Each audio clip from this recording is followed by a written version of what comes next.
Hi hello నమస్తే welcome to our channel. నేను మీ చార్మి.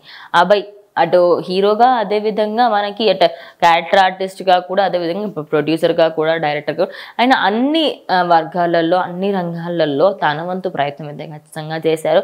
ఇక బిగ్ బాస్ సీజన్ 8లో లాస్ట్ మొన్న వీక్లో నామినేట్ అయ్యి ఎలిమినేట్ అయిన క్యాండిడేట్ అభయ్. అయితే ఈయనకి సంబంధించి ప్రజెంట్ మాట్లాడుకోవాలి అంటే ఆయన బిగ్ బాస్ అన్న మాటల వల్లనే ఆయన బయటకు వచ్చారనేది చాలామంది అభిమానులు అనుకుంటున్న మాట.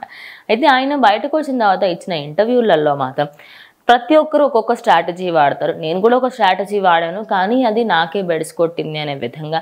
అదే విషయం కాకుండా ఇప్పుడు అక్కడ ఆయన ఎప్పుడైతే ఫుడ్ విషయంలో 10 మందికి ఒకరు ఎలా వండుతారు అనే దానికి సంబంధించి కూడా ఆయన మాట్లాడడంతో ప్రజెంట్ ఆ వీడియో ఏదైతే ఉందో దాన్ని కూడా వైరల్ చేశారు.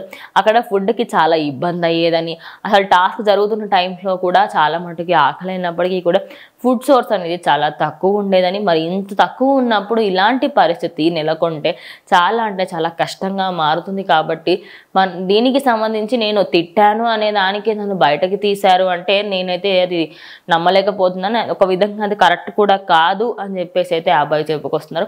నిజానికి ఇప్పుడు అబ్బాయి ఎలిమినేషనే కాకుండా ముందు వెళ్ళిపోయిన శేఖర్ భాష కానివ్వండి, దానికన్నా ముందు వెళ్ళిన బేబక్క కానివ్వండి, ఎవరూ కూడా ఎక్కడ కూడా ఫేర్ ఎలిమినేషన్గా అనిపించలేదు ఎవరికి. ఇక మొత్తంగా ఇప్పుడు ఆ అబ్బాయి అయితే బయటకు వచ్చిన తర్వాత బిగ్ బాస్ గురించి సంచలనంగా వ్యాఖ్యలు అయితే చేస్తూ ఉన్నారు. మొత్తంగా చూసుకుంటే ఆ అబ్బాయికి మాత్రం బిగ్ బాస్ అచ్చి రాలేదని అనుకోవచ్చు.